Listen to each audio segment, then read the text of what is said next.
نحمده ونستعينه ونستغفره ونعوذ بالله من شرور أنفسنا ومن سيئات أعمالنا.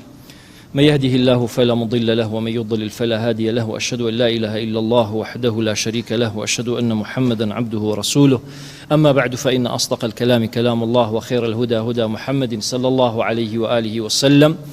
وشر الأمور محدثاتها، وكل محدثة بدعة، وكل بدعة ضلالة، وكل ضلالة في النار. براخو شويستكانم أما درسي بينجمة لا درسكاني شبهة ردانوي غلاتي التكفير كبراستي دنيا ناخوش كردوه بنانوي فساد بقتل، يعني مسلمانين بأقارب بردوه كتوشي يعني ترسو بيم ودلال راوكيو سوتاني مالو لناوچوني سروة سامان، حتى يعني لناوبرني نفسيا. ويما چوار درسمان خوين، چوار وانا من خوين ل بيشكيك أو بيشكية تأصيلي بو أصلا لقرآن ولسنة بيغمبر صلى الله عليه وسلم ولأقوال سلف أمت، يعني هل انجراو استنباط كراوة. وعد من بيانا قرخواي قورة تمنيايني كأم درسية بچينا سر شبهة كان، يعني يوان بقماني چي أم إشاناك بقماني چي وكو يما أزانين كقرد لقل هريك يقلوانا يقصب كي راستيك يواني مثلا تو آية حديث بيبي وتو قصب كي أو يجلال بي وهيچي بي نبي تو هرچی بڵێ وڵا ئەوش بڵێ وڵا تۆ ڕاستەکە ێزانی باشە خۆ من نەمزانیوە، ئەویش گومانی پێیە، شوبهەی پێیە، کۆمەڵە شتێکی پێیە کە ئیشهاریەکەن بۆ خەڵک و ئیعلانیەکەن و بڵاویەکەنەوە بە کتێب بە نووسین بە گۆڤار و ڕۆژنامە بە تەلەڤیزۆن بە دەرس بە دروست بە هەموو شتێک لەوانەیە، یعنی شوبهەکانی خۆیان بڵاوەکەنەوە و ئەوان زۆر یعنی ناڕەحەتن بەم ڕەددە، زۆر ناڕەحەتن بەم ڕەدەی کە ئێمە ئەیانینەوە بە ئەندازەیە کە ئەو عەرشەی کە هەیانە ئەڕوخێ لە ناوەچێ یەتە لەرزە. دیارە ئەگەر ئەوانیش وەکو شاعیرەکە ئەڵێ نەظەروا بعین العداوة لو أنها عين الرضا لاستحسنوا ما استقبحوا، ئەوان بە چاوی دوژمنایەتی سەیری ئەم ڕەدەکەن، جیناخۆ ئەم ڕەدە ئەوە نەبێ یعنی عەکسی قورئان و سنت بێ، ئەمە خودی قورئان و سنەتە بەو تێگەیشتنەی کە سەحابەی پێغەمبەر صلی الله عليه وسلم و ئیجماعی ئومەتی لەسەرە هەتا ڕۆژی قیامەت. بەڵام ئەوان چونکە بە چاوی دوژمنکارانە سەیریەکەن بۆیە سەیرەکەی زۆر پێی ناڕەحەتن، زۆر یعنی پێیان بکرێت کوژن، پێیان بکرێ طبعاً ئێستا جنێوەیەن ئەوە ئەبینن چکەوان هیچیان پێ ناکرێ، بڕۆ سەیری لایڤەکان کە و لایڤانی ئێمە کە جنێوی ناشرین چکارۆ نەیان پێیەکرێ، جنێوەیە مسلمان چۆن جنێوەیە جنێو بە جنێو بە جنێو ینی جنێو ئیشی منافقە کوایشی مسلمان. ليس المؤمن بالطعان ولا اللعان. ئێستا پێیەکرێ لە ماڵی خۆی دانیشتووە لە بەرامبەر شاشەیەکە جنێوەیە، تۆ ئاەتە خوێنیتەوە ئەو جنێوەیە، تۆ حەدیث باسەکەی ئەو جنێوەیە، تۆ قەولی ئیبن تەیمیە باسەکەی ئەو جنێوەیە، تۆ قەولی شێخ بن باز باسەکەی ڕەحمەتی خوای لێبێ وفاتی کرد ئەو هەر جنێوەیە. کە دەسەڵاتی شێ بۆ ئەشت کوژێ چکە ئیشی ئەو وایە، بۆیە چکە بە چاوی دوژمنکارانەوە سەیرەکە.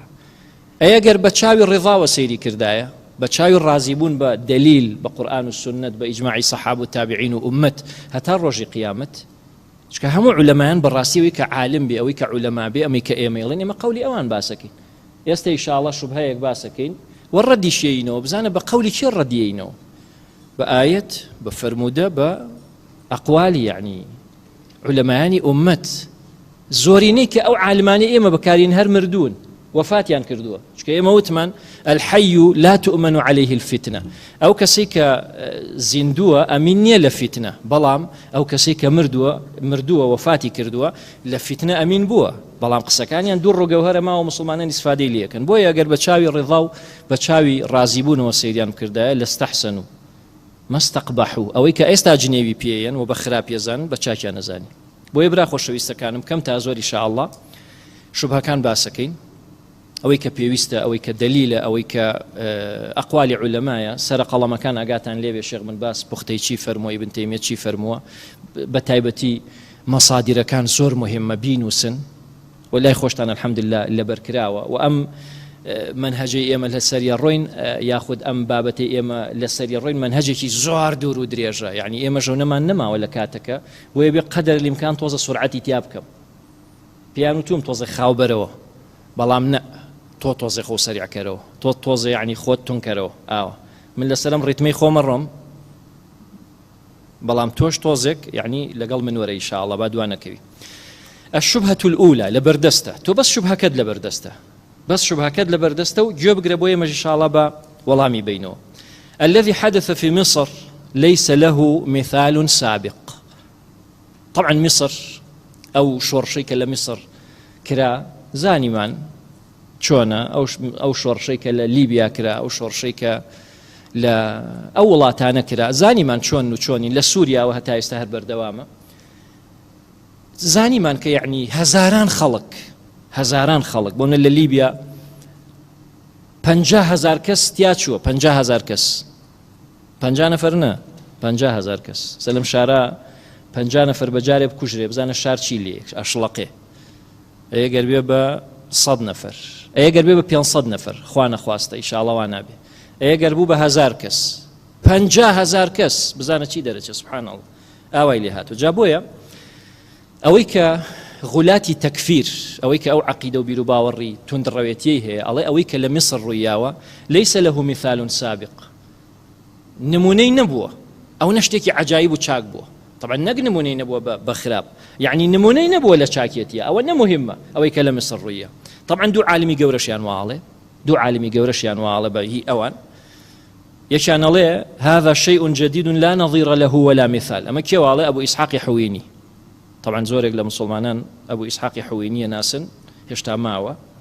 هذا شيء جديد لا نظير له ولا مثيل أم قساني هي سبحان الله أم بياوة يعني يقر شي ماويك مصاحبي شي غلباني شي كردوة بلام أو رآني هي خواب من باريزهم ليس له مثال سابق يعني لا نظير أمشتكي طازي لا نظير له هاو شوينية ولا مثال نمونينية له بيش لكو والله لمحاضريك لمزقوتي العزيز بالله لو إلقاي كردو محاضرة كتابت كاسيتك لو يشك لقسكاني أوي يشك تركيا والله محمد حسان أمش طبعا لقناتي الرحمة زور دركوي وخلق بسلفية زاني بلام سلفينية شكايك اللي يشك لقسكاني مدحو سناء أسامة بن لادنك سلفينية أو جي يشتري لقسكاني الله ما حدث في مصر أمر فريد وجديد أو كلا مصر رياوة أمريكي فريد يعني أو كتاكل هاوشي ويخويا بشتيك وتري فريد كتايبد به نمونين به تاك به ناواز به أو بيوتري فريد يعني عنتيك به أمر فريد جديد ما حدث في مصر أمر فريد جديد لا سابق له في العصر الحديث لسردمي طازة نموني نبوة لو بيشتي وريناوة على الإطلاق بمطلقي وبالرهاي أو نشتكي تشاكبوي كلا مصر بو ولا ينبغي أن نقيس عليه نابي قياسي شي لسربكي أو نخير بركته بو أما لقناتي الرحمة لقاء تشاوبيا كوتنيكا إعلانيا كردوه وباسي كردوه أم دو قسيك أو كردي دو معنى يعني أم شبهيك يما باسمان كرد الذي حدث في مصر ليس له مثال سابق أم شبهية دو معنى جيني معناه كان أويك لمصر رياوة للتاريخ إسلاميا نمونية ترينية أو نشتكي عجائب كرا يعني أو نشورشي كي قوري بالكو يكي كلو نوازلاني كخير وبركتك زور ياوتو وناشتوانين إيما بلين أويك لمصر ريا خروج ولا حكام أما معناه خوازه أويك لنوشب هكاية ناتوانين بلين خروج لحكام درشون لدى صلاة ناتوانين أو دليلاني كهاتوا لقرآن ولا سنة في پیغمبر صلى الله عليه وسلم لسرويك خروج لحكام چن خطر أما فسداني بشونايا وباس يكنهم ويبقصي علماء بزانة شونا يعني عاطفي جنجك هێشتا جاری وهەیە سبحان الله ئەهلی سونەشە کەچی ئەم شتانی بۆ باسەکەی جاری وهەیە هەستەکەی لە دڵی شتێک هەیە ناتوانێت تەحملیکە برا خۆشەویستەکەم لەناو دین عاتیفە دەور نابینێ یعنی تۆ چەند عاتیفیت هەیە بڵێ کاکە جا ئەمە چۆنە بێ ئەوانە عاتیفە دەور نابینێ لێرە چی دەورە بینێ لێرە حکمت و دلیل دەورە بینێ عاتیفە دەور نابینێ چکە بە عاتیفە ئیشکەی ئەوە نمونەکانێتی بزانە لە میسر چی ڕوویە بزانە لە وڵاتانە چی ڕوویە ئەو هەموو خەڵکە بێتاوانە کوژران کوا بەرهەمەکەشی هیچ بەرهەمی نییە کێ لەم بینە ئیسفادەی کرد؟ غەیری موسڵمان ئیسفادەی کرد، چکە قسەیان سوار بوو، حجەیان بەهێز بوو، دەسەڵاتیان پتە بوو، وڵاتی موسڵمانان داگیر کرا هەتا کۆتایی. ئەوە بەرهەمەکەیەتی حەقیقەتە. بۆیە ئەوان وا ئەڵێن و هەروەها ناشتوانین بڵین ئەمە دەلیلێکە لەسەرەوەی کە مظاهرات حرامە. ناتوانین بڵین مظاهرە شتێکی خراپە، بەڵکو شتێکی باشە، بەڵکو ئەمە ئیجتیهادێکە ئەتوانین مەسەلەن مەبنیە لەسەر مەسلحە و مەفسەدە. ئێستا وا مەسلحەتە لێرە شۆڕشێ بکەین، وا مەسلحەتە شۆڕژ نەکەین. ئەمە لەسەر ئیجتیهادە، یعنی هیچ ئەمرەکە چییە؟ دلیل نییە، لەسەر دلیل ناڕوا بەڕێوە. ئەمە معنایەکیان. معنای دووەمیان ئەوەی کە لە میسر ڕوویاوە شتێکی عادەتیە، ئەحکامێکی شەرعی نییە. شوبهەکە ئەم دوو معنایە ئەخوازێ، شوبهەکە ئەم دوو معنایە ئەخوازێ. ئەوەی کە لە میسر ڕوویاوە شتێکی ئیجتیهادیە، نەک حکمێکی شەرعی بێ. ئەم قسەی ئەم دوو پیاوە کە کردیان و ئەو شوبهەیە کە لە بەردەستی تۆایە و باسیەکەین، ئەوە معناکەیەتی و ئەوە ئەخوازێ. با ڕەدی بینەوە بزانین چۆنە. ڕەد لەسەر معنای یەکەم کە ئەڵێ لە تاریخی ئیسلامیە ئەمەی کە لە میسر ڕوویاوە هاوشێوەی نەبووە، زین چۆنە ئەوە؟ طبعا ئەوەی کە معلومە و خلافی تیانە ئەوەیە، ئەوەی کە لە میسر ڕوویە لە ناو چه باسیەکە جێبێتەوە؟ لە باسی مظاهرات و ثەوراتە جێبێتەوە. ثەورات یعنی شۆڕشکردن، مظاهراتیش یعنی خۆپیشاندان. ئەم دوو شتە ئەگرێتەوە. یعنی ئەوەی کە لە میسر ڕوویە کە نمونەیەک ئێمە بە نمونە وەرمانگرتووە، نمونەیەک وەرەگری، وەکو چۆن تۆ فەحس بۆ کەسێکەکەی نمونەیەک لە خوێنی وەرەگری، هەموو خوێنەکە دەرنایەنی، نمونەیەکی وەرەگری. ئێستا ژێمە لەناو هەمووم شۆڕشانەی کە کراچیمان وەرگرتووە، میسرمان وەرگرتووە. ئەزانین ئەوەی کە لە میسر ڕوویە لەناو باسی چیا جێبێتەوە؟ لەناو باسی مظاهرات و هەروەها شۆڕشەکانە جێبێتەوە. ثەورات، خۆپیشاندان و شۆڕشەکان جێبێتەوە. طبعا ئەزانین کە مظاهرات و ثەوراتیش لەناو دلیلی شەرعی لە قورئان لە سنەتی پێغەمبەر صلی الله عليه وسلم لە ئەقوالی عولەما بدعەیە و ئەسڵی نییە لە دینە. شۆڕشکردن، هەڵکوتانە سەر بەبێ ئەوەی کە مسلمانان یعنی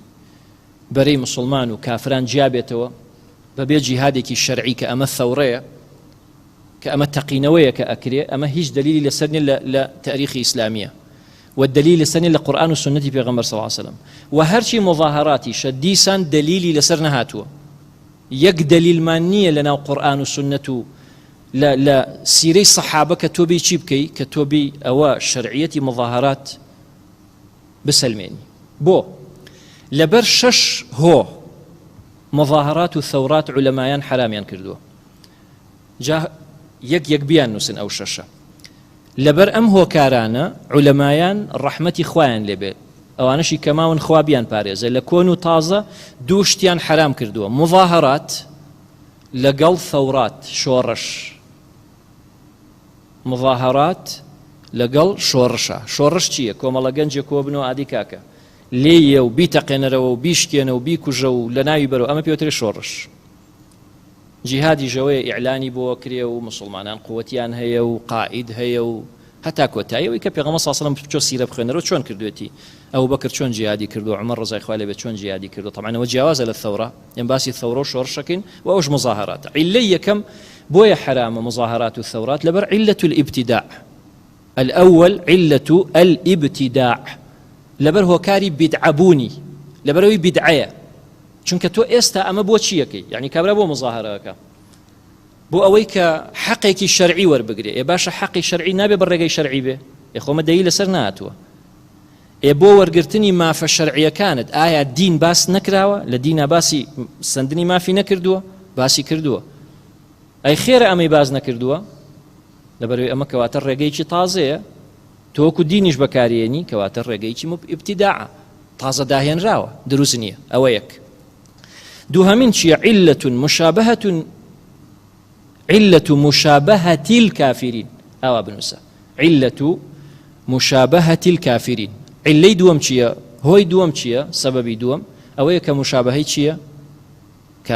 كافر بباور ركانه يعني إنسان خوي شبهان يبوان أما لكيوات ولا غربة وهات وجايسد قصي علماء هينين يجيك أما لغربة وهات ولنا ولاتي مسلمانان نبوا الراستيكي سێهەم چییە؟ علة الخروج على الحاكم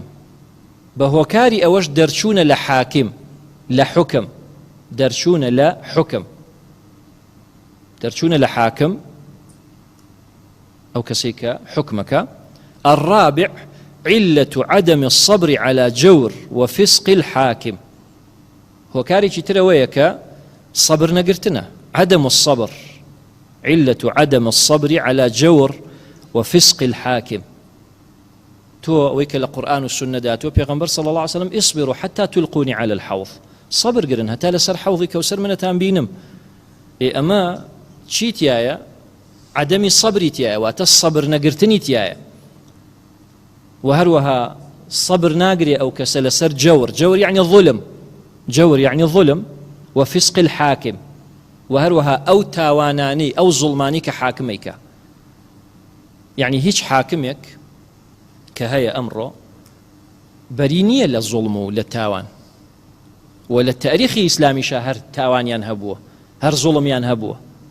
يتولي ريا يعني برامبر أما تو هەڵوێستت چییە؟ ئایا هەڵوێستت دەرچوون و خۆتەقاندنەوەیە یان يعني بەقسەی غولاتی تەکفیرەکەی بچی خۆت تەقێنیتەوە یان شۆڕش بکەیت و مسلمانان بی بە کوشتیانەوە تا سەبر بگری و بشزانی هۆکار ئەوەیە وەکو خوای گەورە فەرمێ ئێمە لەبەرەوەی کە زاڵمن بۆیە زاڵمەکانەکەین بە دەسەڵاتدار بەسەرتانە وەکو ئاەتە پیرۆزەکە فەرمێ وكذلك نولي بعض الظالمين بعضا وإيوة شون بن حكام كانتان وايا أم ليرات شيكا صبر ناقري لسر أوا يكسر درجة لي بويا علة عدم الصبر على جور وفسق الحاكم حاكمك فاسق أبي وتاواني قورأك كظلمك أم صبر ناقري بل كل درجة أو تشوار بينجم شيء علة المخالفات التي تقع فيها أو مخالفاتاني كاللناو مظاهرة وثورات كانها هي علة المخالفات التي تقع فيها هو كاري أو مخالفاتاني كتيايتي يعني ورت وسيري كمثلا كابرا أما اللي رمنالك أو منالت شون يعني توي كي تناو أم مظاهرة بردي تياها ويجري في شكي تياها تقينري تو شون منالك كي تناو أم مظاهرة أما آفرتا أما بياوة أما بياوك أو آفرتك أو يشكتر آفرتك أو بيريك أو جنجك أما مخالفة أما هرمكية أما فوضاية تيجي برا خوشويستكم بويا أو مخالفاتاني كتياتي أو هو كاري يشتري الحرام بونا كان مظاهرات وثورات. السادس علة المفاسد التي تنتج عنها هو كاري أو مفسدو أو خرابيانيك برهم ديليو علة المفاسد التي تنتج عنها يا تنتج عنها أو يكوكم إنتاج لي ورجيلي برهمكيشية إما أزانين برهمي أم مظاهرة وثوراتانا يكجار نبوة كتشاك به حمي هر خرابة وكو الشيخ الإسلام ابن تيمية رحمة الله عليه بفرمي كم جار هي كابرا لحاكم يقدر خروج بك إلا أو مفسديك أينيته والزور زياتر لو مصلحتك بدستين تيجي برا خوش ويستكم بويا لبر أم علانا كشش علبو علمايان أوانيك الراسخن أويك بيلن علماء نق داعي نق مفكر كابرا مفكر يا كاكا ما شاء الله برام إما باسي عالمكين علمايان أويك تو أقريته وبويان لكاتي نازي لكانا علمايان لكونوا طازة اجتهاديان كردوا وفتوايان داوا بتحريم وبحرامبوني مظاهرات أو ثوراتانيك لمو بيج نبوه استاشتكي طازة ولا غرب وهاتوا وحذريان ليه كردوا تحذيريان ليه كردوا ومنعيان كردوا بالتحذيري قرص نقبة تحذيري آسان بويا أوانيك لم موضوعانيا روشون شارسريان بوشيا برا خوشويستكانم شارسر أويك بقرنوا بو كلام علماء بقرنوا بو قسي زانايان بو قفتي زانايان لم مسألانيا لكاتك كأوان أهل نين تو أهل نبي لشتيكا شو نبي قسيتي أبكي كاكا شتيك تو علمت بيني بلا من نازانم بتايبتي شورشي جورا بتايبتي شتيك مستقبلي ولاتي لسر دروست ببي نابي تو قسيتي أبكي نابي جنجتيا بجدار بي أبي علمايان يقلايب كانوا وكو آية بيروزكا فرمي أقر بيرتان بيما ليكمين درسا ئاەتێکمان خوێن لە سوورەتی النیسا ئاەتی 83 خوای گەورە فەرمێ وإذا جاءهم أمر من الأمن أو الخوف أذاعوا به منافقەکان حاڵەتیان وایە ئەگەر شتێکیان بۆ بێ هەواڵێکیان بۆ بێ لەلایەن مسلمانانێکی لاوازەوە باشە لەلایەن منافقەکان عادەتیان وایە ئەگەر لە مسلمانی لاوازەوە هەواڵێکیان بۆ بێت دەربارەی ئەمن و ئاسایشی وڵات یان دەربارەی ترسوبیمێک کە کەوتۆتە ناو وڵات ئەذاعوا به یەکسەر بڵاویەکەنەوە باشە خوای گەورە فەرمێ ولو ردوه ئەگەر بیگەڕێنەوە إلى الرسول بۆ پێغەمبەر ئەو کاتی کە پێغەمبەر صلی الله عليه وسلم ماوە ئێستا بۆ سنەتەکەی کە هەمووی پارێزراوە وأولي الأمر منهم وأجر بيان جرايته بوزانايان لعلمه الذين يستنبطونه منهم أو كاتا أيان زاني تشي شاكا وتشي خراب إنجا قسيانتيا بكردايا إنجا قسيانتيا بكردايا عمري كوري خطابة فرميت شو ما مزقوت مسلماني لاوازا يانوت بيغمبر صلى الله عليه وسلم جني طلاقاوه عليت اللي مزقوت أبو بو لمزقوتي بيغمبر صلى الله عليه وسلم على من شيش قسم نكرت تمنع بابن بيدنگ بمجاري زام چیه مسئله وتمی پیغمبری خدا صلی الله علیه و سلم تو خزانه طلاقاوه تی نه والله هیچ خزانه کم طلاق نه او بخوای گرم آیات پیروزی نرد خوارو ولو ردوه الى الرسول ها انجا عمر كر خطاب وتي خوا اسباز بوتو او كتو فرمند من وام کرد نشو بلاوی کاتو نیو پیغمبر صلی الله علیه و سلم والله خو راسکی لبروي 20 کس لمزگو دل صد نفر له طاو پیغمبر صلی الله علیه و سلم جنی طلاقاوه نه براوانیه باحمو فيسبوك وابله بلمك براكم بلمك او كي مصدر فيسبوك كي مصدر انترنت كي مصدر بلمك بو عمر كوري خطاب شو لسرچاوه كي برسي اي پیغمبري خاصه اري جن طلاقاوه پیغمبر صفر منا والله جن طلاقنا انجاو ايات بيروزات اخوار ولو ردوه الى الرسول عمر رضي خالي بجراي و پیغمبر صلى الله عليه وسلم استا پیغمبر صلى الله عليه وسلم نما بو سنتك يزور جاريته سنت نازاني كاكا او كاتي جريتو بوكي والى اولي الامر منهم اي قرينتو بو زانايان لعلمه الذين يستنبطونه منهم ان جا زانايان زانن چي چاكو چي خرابه ان جا تو بو دركوي كچي چاكو چي خرابه ولولا فضل الله عليكم ورحمته لاتبعتم الشيطان الا قليلا خاي غير فرمي غير فضل الرحمه خو بسرتانه ونبوايا كم يكتان نبي شوني شيطانك وتنموت بو يسيرك ابرا خوشويستكانم لحالتي چي وايا بەڕاستی پێشەوەی ئەوەی لە سووریا بێ ئەوەی لە میسر بێ هەمووی باسەکەین بە ئیزنی خوا عولەمایان هەمووی تەحزیریان لێ کاکە مەکەن برام غەڵەتە شێخ مۆقبیل ڕەحمەتی خوای لەبێت چەند ساڵە وەفاتی کردو لە 2000ەکان سەرەتای 2000ەکان وەفاتی کرد باسی مۆزوعانەی کرد هەمووی بەڵێ شێخی سعدیە فەرمی ڕەحمەتی خوای لێبێ شێخی سعدی علامەی سعدی لە کتابی تەفسیرەکەی تەیسیر الکەریم الرحمن في تفسير الكلام المنان تفسيري معتبري سنية يق مجلدة زور باشا أجر إن شاء الله بيايبكن تيسير الكريم الرحمن هي شيخ سعدية أفرمين رحمتي خوالي به هذا تأديب من الله لعباده عن فعلهم هذا غير اللائق أما أدبك للاين خواوة كعبدكاني خويب تأديبك فيريانك أدبيان فيرك أخوة لم آية بيروزة وأنه ينبغي لهم إذا جاءهم أمر من الأمور المهمة والمصالح العامة ما يتعلق بالأمن وسرور المؤمنين أو بالخوف الذي فيه مصيبة عليهم أن يتثبتوا كاتك مسلمانان شتيكان أمريكان ديت بولا هوالي قبيستن درباري خوشيك درباري نارحتيك آلي رأبيت شيبكن أن يتثبتوا أبي إثباتي بكن أبي تأكيد بكنوا بزانن وايا وانيا ولا يستعجلوا بإشاعة ذلك الخبر خراب الله نكنوا بخبره هر خراب شي ببراكت بلي تلفون كي أملا أولا نكاك جاربه هلا يخوض به يعني أمر بسلمان وإلياته حتى نك أمش نقوي كهوالي قبيستيها بهم عالم تيجين يعني سبحان الله مسلمانات وأنا أمانتيش بارزة يعني برايك جبتو والله لكاكا أمشتبا أمانت به توج من بيني الله والله ما انصى اشتكي هي إن شاء الله بأمانة بيشكب مني تو بأمانة بيه تو بمني وأمانتي شيء يا مني جلام الله يبراك مترو برايا باسي كرت تو تبا أمانة بيه كات يزاني هموم عن باسي كينو أمانتيش غلط إجاب بويا بزانا بو مسلمان رو أمانتك شي بونا باريزري تو أمانة بيه هر بي باريز يكسر بيغمص صلى الله عليه وسلم فرمي إذا تكلم الرجل ثم التفت كابراق سيبو كرد يا سيريم لولاي كرد أو فهي أمانة وقصي أو أمانة بباسي نكي هاش كبوي سيريم لولاك الله زام كزجوي لي نبوه بابيشن الله أمانة به أوش علامي سعدي رحمة خوالي به فرمي ما تأديبك خوي جوريب ومسلمانان كشتكي أو أبي مسلمانان خێرا بڵاوی نەکەنەوە ئەو خەبەرە هەتا تەئکید دەکەنەوە بەڵکو بەل یەڕودونەه إلى الرسول بیگەڕێنەوە بۆ پێغەمبەر صلی الله عليه وسلم وإلى أولي الأمر منهم وبيقرنوا بود صلاة دار كان أولي الأمر كأهل الرأي أو كسيك أهل الرأي راو مشورتي بيكري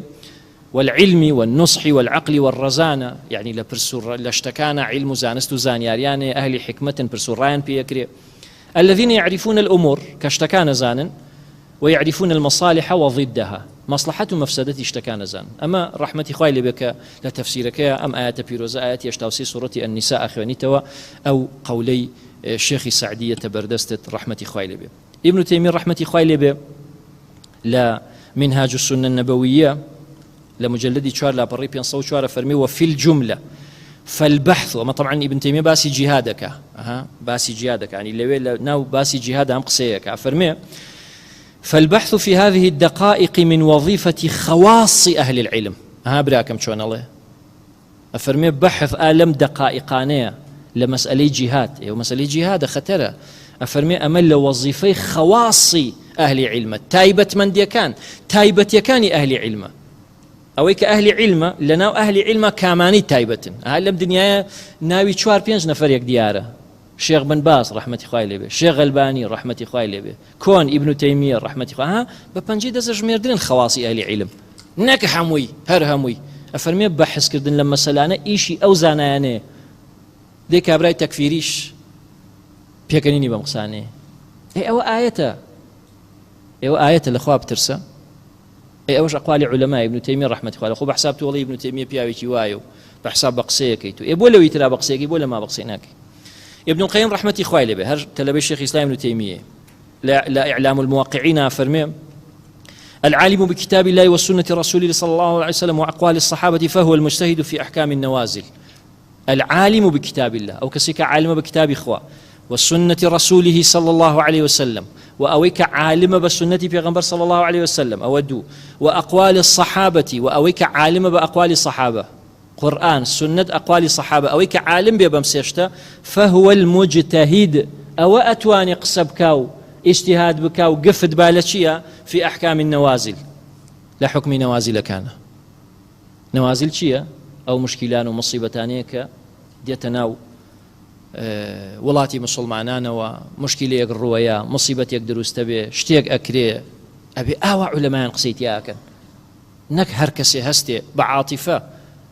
وایە تەواو خەتای خۆیانە ئەمە ئاوا یعنی بێن گەنجەکان هەڵبنێن و بیان خەنە سەر جادە و دواییش بە کوشت و کوشتار و بە قەتڵ و بە شکاندنی شوێنەکان و بە خاپورکردنی وڵات و بەو شتانە یعنی کۆتایی پێ بێ الشيخ بن باز رحمة خوالي بفرمي طبعا الشيخ بن باز رحمة خوالي بوفاتي كردوا رئيس كبار العلماء السعودية وبيش أم آل الشيخ إيستا أفرمي لا أرى المظاهرات النسائية والرجالية من العلاج ولكنها من أسباب الفتن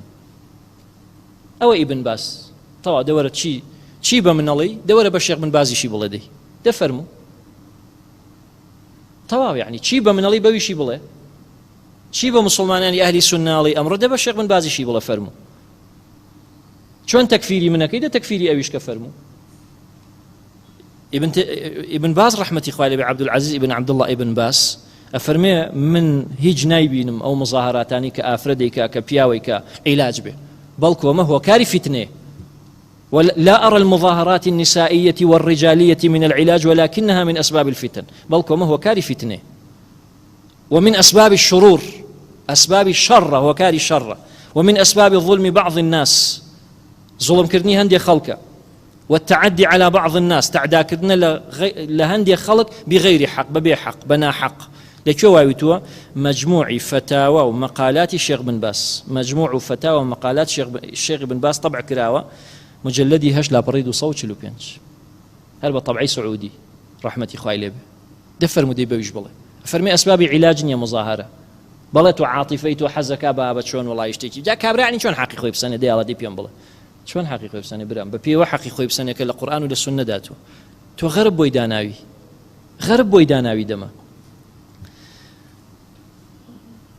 وقال رحمه الله هر الشيخ بن باز رحمة خوالي بفرمي كما أوصي العلماء خوي عالم يقوربوا رئيسي گەورە زانایان بۆ ڕەحمەتی خوای لێبێ فەرمێ من ئاوە ئامۆژگاری عولەمایانەکەم و جەمیع الدوعات و هەموو دوعاتەکان بانگخوازەکان و ئەنصار الحەق ئەوەی کە سەرخەری حەقە ئەن یەتەجەنەبوا المەسیرات والمظاهرات واز لەم خۆپیشاندان و ڕێکردنانە بێنن دوورکەونەوە لێ التي تضر الدعوة ولا تنفعها کە زەرەری بە دەعوەی ئەهلی سوننە گەیانووە و سوودی پێ نەگەیانووە وتسبب الفرقة بين المسلمين فرقەی لە نێوانی مسلمانان دروست کردووە لە جیاتی مسلمانان جەمعکە مسلمانانی کردووە بە هەزار پارچەوە والفتنة بين الحكام والمحكومين وهروها فتنەی خستۆتە نێوانی دەسەڵاتداران و هەروەها تاکەتاکەکانی خەڵکەوە لەکوێ ئەم قسەیەکە بە هەمان شێوە هەمان کتێب مەجموعی فتاوە و مەقالاتی شێخ بن باس مجلدی 18 لاپەڕی 379 ڕەحمەتی خوای لێ بێ دەفەرمودەی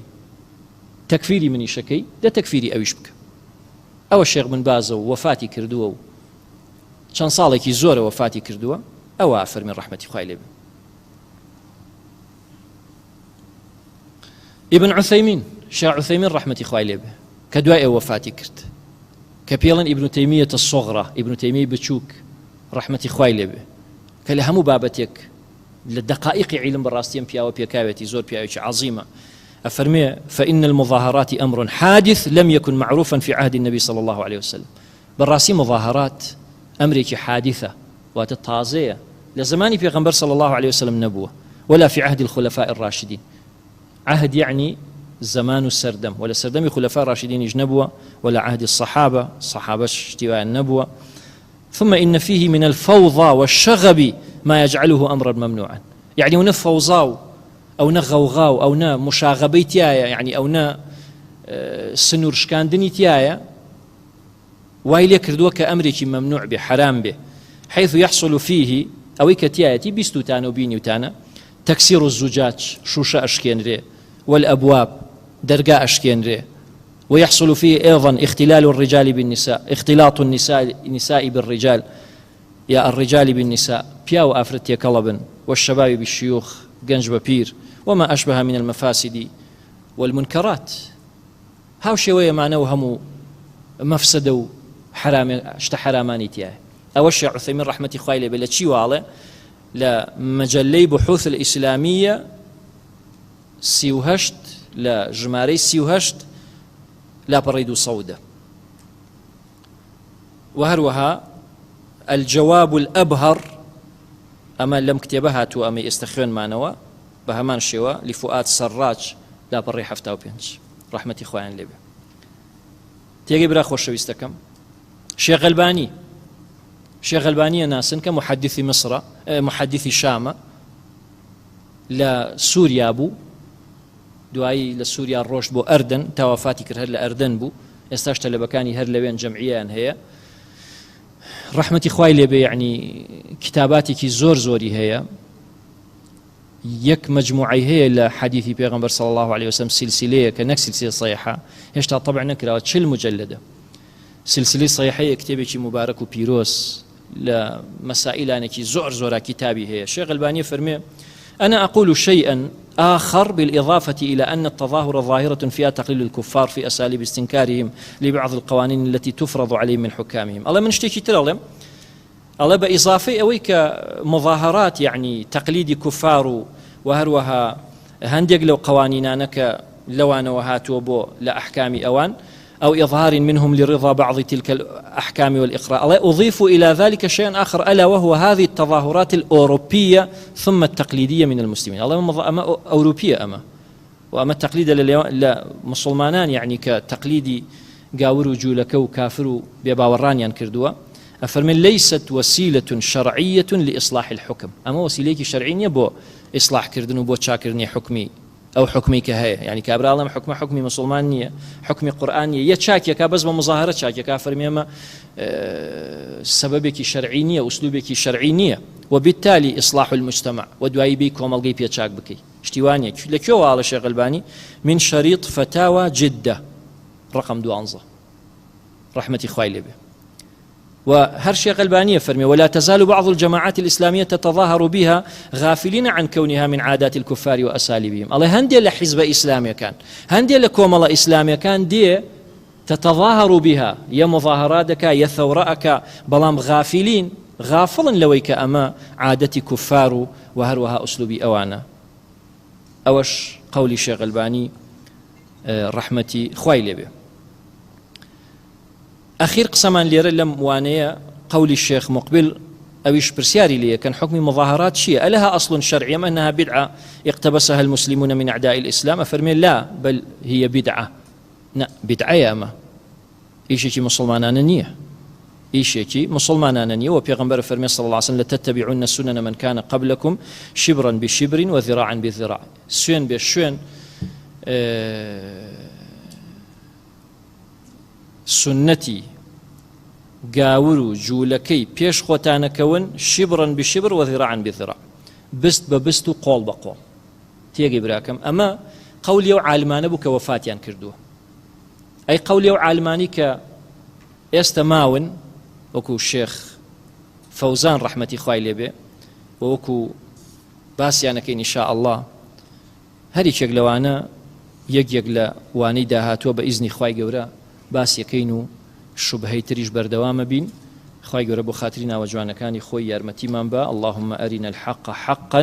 وارزقنا اتباعه. خوایە حەقمان بە حەق پێ بناسێنە ڕزقیشمان بە شوێنی بکەوین چونکە هیوایە حەق ناسێ بە شوێنی ناکەوێ. وأرنا الباطل باطلا وهروها بەتاڵیشمان بە بەتاڵ پێ بناسێنە وارزقنا اجتنابه وهروها ڕزقیشمان بە کە شوێنی بکەوین چونکە زۆر جارێ تۆ زانی شتەکە خراپە بەڵام خوابمان پارێزێ ئینسان شوێنیەکەی واتە لی دوور ناکەوێتەوە. والحمد